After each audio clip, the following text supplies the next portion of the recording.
Hello and welcome back to this week's final Daily Defiant. I'm Jack, and today we're bringing you the most recent developments in FTX's astonishing demise, which the Financial Times has called one of the biggest financial frauds in US history. Many customers are still wondering how much, if any, of their money will be returned.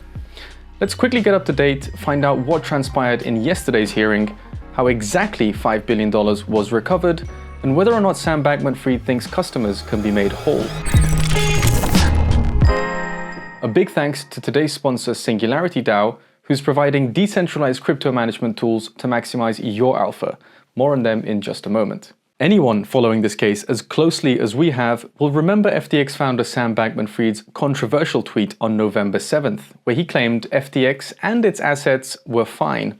He later deleted that tweet, and it turned out FTX was far from fine.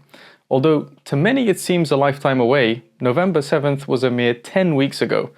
What's happened in those past 10 weeks, though, will probably never be forgotten. Sam Bankman-Fried was indicted on 2 counts of wire fraud and 6 conspiracy counts for allegedly stealing customer deposits to pay debts incurred by his hedge fund, Alameda Research. He's accused of lying to equity investors about FTX's financial stability, and he pleaded not guilty. His crypto empire was once worth tens of billions. Now, he says he's worth about 100K. Yet despite all of these facts, he was allowed to spend Christmas at home with his family, who helped him file a record bond of $250 million, making it the largest bail in white-collar history. So where is all this money suddenly coming from? Well, the FTX attorney Andrew Dietrich said yesterday that they've located over $5 billion in cash, liquid cryptocurrency, and liquid investment securities. But this figure doesn't include the assets seized by the Bahamian authorities. Now, the interesting thing here is that the Bahamian authorities estimate their seized assets to be worth around $3.5 billion, while the FTX attorney says that number is closer to $170 million. It turns out most of these assets that were seized were FTX's very own FTT token, the price of which, as we know, has declined significantly since the bankruptcy. According to the legal team, the company plans to sell non-strategic investments, which once had a value of $4.6 billion. They're referring to FTX Japan, FTX Europe, LedgerX, and Embed. And before you panic, no, LedgerX is not the hard wallet manufacturer. It's a trading platform for Bitcoin and Ethereum derivatives. Judge Dorsey has given the green light for the sale of these 4 subsidiaries.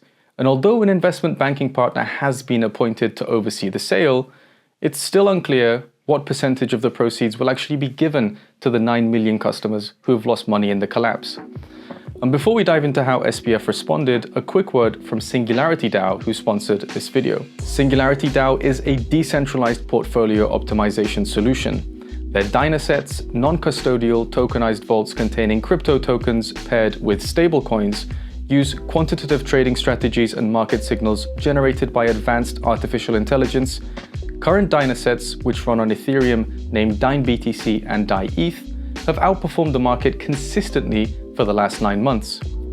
On January 9th, the first Dynaset opened on BNB chain, offering participants exposure to an optimized vault of Layer 1 blockchain tokens, including wrapped Cardano, Ethereum, XRP, Bitcoin, BNB, and others.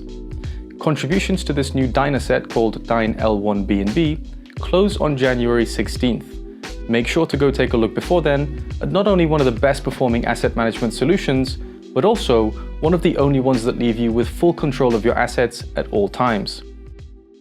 So what does SBF think? Well, he offered another cryptic insight today, and he seems to think a very substantial recovery remains potentially available. In an extensive blog published just hours ago, Sam shared his FTX pre-mortem overview. He outlined the 3 main causes, which in his words, led to the implosion.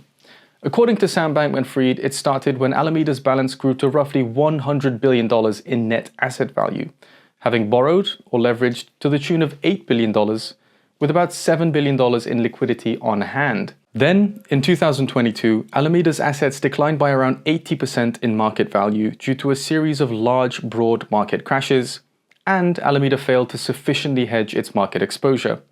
Finally, he blames the Binance CEO as the perpetrator of an extreme, quick, targeted crash which made Alameda insolvent. Regardless of how or why the Alameda crash occurred, the disgraced founder claims FTX US is fully solvent, and always has been, as it remains a separate entity from FTX International.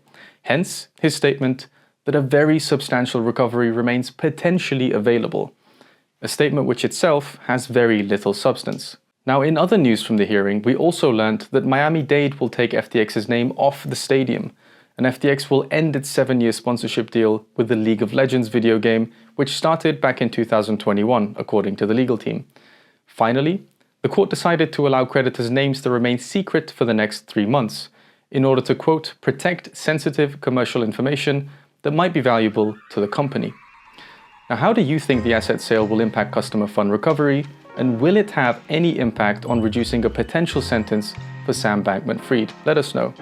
As always, thank you for tuning into the Daily Defiant. Don't forget to subscribe, and we'll see you again tomorrow in the weekly recap.